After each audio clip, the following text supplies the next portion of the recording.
साबिक वज़ीर आज़म को सिर्फ 40 मिनट के फासले पे अडयाला से सुप्रीम कोर्ट तक स्टेट प्रोटेक्शन में ला सके, वो आना चाहते थे। आज उनको हुकूमत लेके नहीं आई। अगर ये रियासत मौजूदा आर्मी चीफ को, मौजूदा प्राइम मिनिस्टर को, मौजूदा चीफ जस्टिस को दे सकती है, जो देती है, जो उनका हक है, जो उनको मिलना चाहिए। जो शख्स करप्शन के खिलाफ निकला था, जिसने कहा था कि कौम का पैसा ना खुद लूटूंगा ना किसी को लूटने दूंगा, आज उसको गोलियां मरवा के जेल में डाल दिया गया। ऐसे मत करो इस मुल्क के साथ, क्योंकि मुल्क जिसने बनाया था वो घोड़े पे बैठ के नहीं आया था, उसके हाथ में बंदूक नहीं थी, उसके बदन पे काला कोट था और उसके हाथ में कलम था और उसका नाम वज़ीर-ए-आज़म मोहम्मद अली जिन्ना था। बहुत आबले हैं उसके पाँव में, लगता है नेक बख्त उसूलों पे चला होगा। आज बड़ा अजीब लगा, नैब अमेंडमेंट्स पे केस था और वो शख्स जिसको पूरी कौम ने मैंडेट दिया कि पाकिस्तान के तमाम चोरों का एहतसाब करो, अफसोस की बात है जिसको कौम ने एहतसाब करने भेजा उसको गोलियां मार के जेल में डाल दिया है। और आज वो जेल से सुप्रीम कोर्ट को एड्रेस करेंगे। वो शख्स जो करप्शन के खिलाफ था और है और रहेगा, वो शख्स जिसने इंसाफ की तहरीक चलाई, वो शख्स जिसने ये कहा था और जिस पे आज भी कायम है कि इंसाफ का निज़ाम एहतसाब सरेआम। ये देखो एहतसाब सरेआम, जिन पे करप्शन के चार्जेस थे पहले मेल ला के निकल गए बाहर, फिर वापस आ गए रजीम चेंज की सूरत में इख्तिदार में, and they change the very law through which they were prosecuted.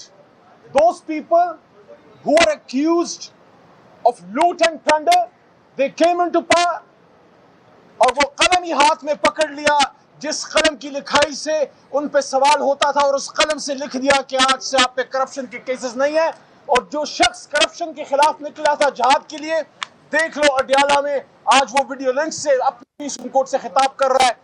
ये करते हैं हम पाकिस्तान में उस शख्स से जो एहतसाब की बात करता है, ये करते हैं हम पाकिस्तान में उस शख्स से जो इंसाफ की बात करता है। आज वो लोग जो पिछले 40-45 साल से इख्तिदार के सिंहासन पर बैठे रहे, आज भी बैठे हैं। और अफसोस की बात है कि आज उस फ़िरौनियत को देखिए कि इख्तिदार के सिंहासन पर बैठ के कहते हैं कि पाकिस्तान की जुडिशरी में काली भीड़ें हैं।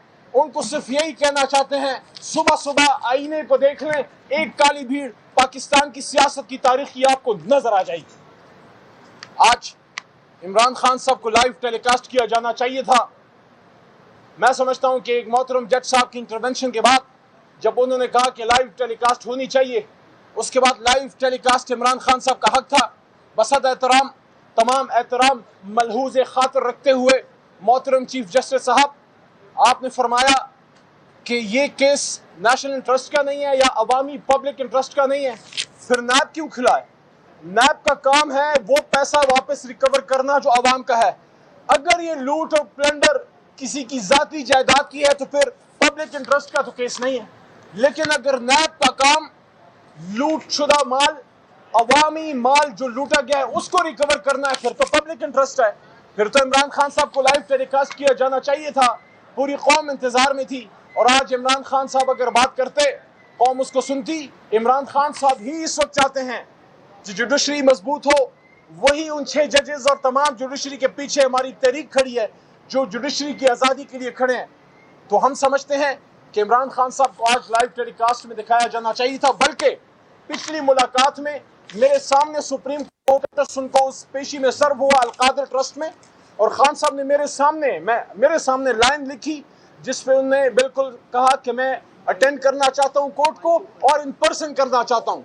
उस मौके पे मैंने इमरान खान साहब को, मेरे लेफ्ट पे इस तरह बैठे हुए थे, मैंने खान साहब को कहा कि खान साहब आपने बिल्कुल सही बात लिखी है, आपको खुद जाना चाहिए जिस तरह आप कह रहे हैं कि आप जाना चाहते हैं। और मैंने फिर ये बात की कि खान साहब, एक न्यूक्लियर इस्लामिक स्टेट में जिसकी जर्री फौज है, जिसके मजबूत इदारे हैं, जो ताकतवर रियासत है, कोई कमजोर रियासत नहीं है, उसमें इतनी सिक्कत होनी चाहिए कि अपने साबिक वज़ीर आज़म को सिर्फ 40 मिनट के फासले पे अडयाला से सुप्रीम कोर्ट तक स्टेट प्रोटेक्शन में ला सकें। वो आना चाहते थे, आज उनको हुकूमत लेके नहीं आई। अगर ये रियासत मौजूदा आर्मी चीफ को, मौजूदा प्राइम मिनिस्टर को, मौजूदा चीफ जस्टिस को प्रोटेक्शन दे सकती है, जो देती है, जो उनका हक है, जो उनको मिलना चाहिए, تو پھر سابق وزیر اعظم کو بھی یہ پروٹیکشن جو ہے وہ ملنی چاہیے تھی. اور اس کے ساتھ ساتھ آخر میں یہ بات کہ دوبارہ وہی بات کہ جو شخص کرپشن کے خلاف نکلا تھا، جس نے کہا تھا کہ قوم کا پیسہ نہ خود لوٹوں گا نہ کسی کو لوٹنے دوں گا، آج اس کو گولیاں مروا کے جیل میں ڈال دیا گیا کہ تم کرپشن کے خلاف بات کرتے ہو، تم احتساب کی بات کرتے ہو، تم انصاف کی بات کرتے ہو، لو تمہیں اڈیالہ میں ڈال دیا اور جن پہ الزام تھا ان کو بٹھا دیا. ایسے مت کرو اس ملک کے ساتھ، ایسے مت کرو اس ملک کے ساتھ، کیونکہ ملک جس نے بنایا تھا وہ گھوڑے پہ بیٹھ کے نہیں آیا تھا، اس کے ہاتھ میں بندوق نہیں تھی، اس کے بدن پہ کالا کوٹ تھا اور اس کے ہاتھ میں قلم تھا اور اس کا نام قائد اعظم محمد علی جناح تھا. بہت شکریہ.